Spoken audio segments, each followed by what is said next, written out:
Eh bien, bonjour ou bonsoir mes chers abonnés. Alors, je vous retrouve pour un petit podcast ciné rétro.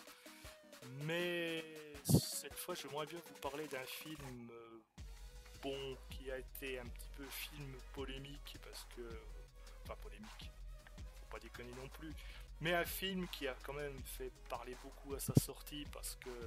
voilà, quoi, c'est pas non plus le chef-d'œuvre cinématographique qu'on s'attendait. C'est Street Fighter, l'ultime combat, avec Jean-Claude Van Damme, l'unique Jean-Claude Van Damme, réalisé par Steven de Souza en 1995 et qui est l'adaptation cinématographique du célèbre jeu vidéo de Capcom Street Fighter 2.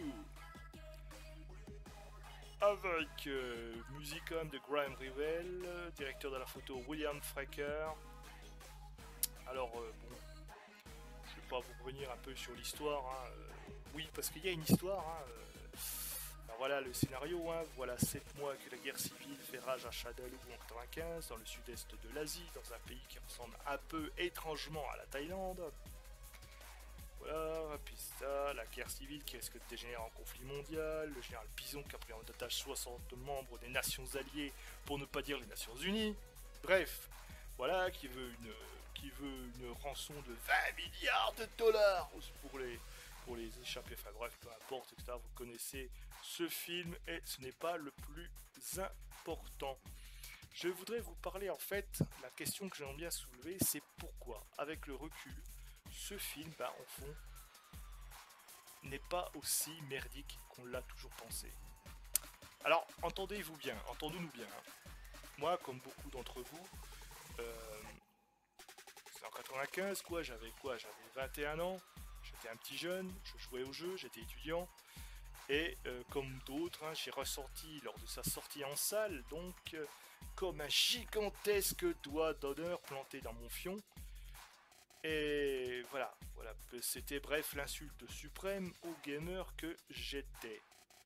Alors c'est vrai que ce film qui reste absolument rien du jeu vidéo original, voilà, ça donne vraiment l'impression d'être, je dirais pas une bouse, mais quand même d'être très très très décevant. Alors, oui, il l'est effectivement, c'est vrai que si l'on s'en tient, si on prend ce film trop sérieux, oui, ce film est une bouse. Maintenant, voilà, le temps passe, bon, on prend de l'âge, on vieillit, on passe à autre chose, on oublie, et puis un jour, on retrouve de vieux placards, on tombe sur des vieilles VHS oubliées. Et puis là, par curiosité, qu'est-ce qu'on fait? On ouvre le boîtier, on l'insère dans le magnétoscope, et là, bon, on rigole encore, quoi, parce que ce film est toujours aussi ridicule, mais finalement, on se rend compte de certaines choses, on comprend mieux certaines intentions des scénaristes. Bon. Déjà, la base, c'est quoi Street Fighter 2? C'est un jeu vidéo, ouais. Un jeu vidéo de quoi? De combat. Donc, c'est pas quand même un niveau quand même très élevé intellectuellement parlant. Alors, déjà faire un film sur quelque chose qui à l'origine n'a pas trop d'histoire, c'est mal barré. Ce qu'ont voulu faire les scénaristes, c'est un peu prendre le pari de faire quelque chose qui soit une parodie du jeu vidéo, mais en même temps qui allie un petit peu l'action, un peu au burlesque, bref. Alors, peut-être que c'est pas raté, peut-être qu'ils ont manqué leur coup, mais quand on y songe mieux, bon, les intentions étaient quand même louables, ou du moins, ce n'était pas faire du fat service à outrance, comme bien des blockbusters actuels qui, eux, se veulent trop sérieux et tablent uniquement sur des recettes et des profits. Dans Street Fighter, l'ultime combat, au moins on peut dire qu'il y a un effort de création, d'écriture, chaque personnage qui a un background, un rôle précis qui lui est assigné, même si c'est pas celui qu'on aurait aimé voir. Bien sûr, ce n'est pas toujours cohérent. Et on passe le film à se dire pourquoi ils ont fait ça. Mais au final, si l'on regarde que ce film est d'abord une parodie, ou une comédie tout simplement au final, c'est pas trop dérangeant. On retrouve tous les personnages du jeu sans qu'ils ne soient expressément présentés. Et chacun regardera et prendra ce film selon son humeur du moment. Il n'y a pas d'infantilisation dans ce film. On n'infantilise pas le spectateur en lui disant tiens ouais on va te donner, tiens à voir ceci, tiens c'est un tel, c'est ceci, c'est cela, tu fais ce que tu veux.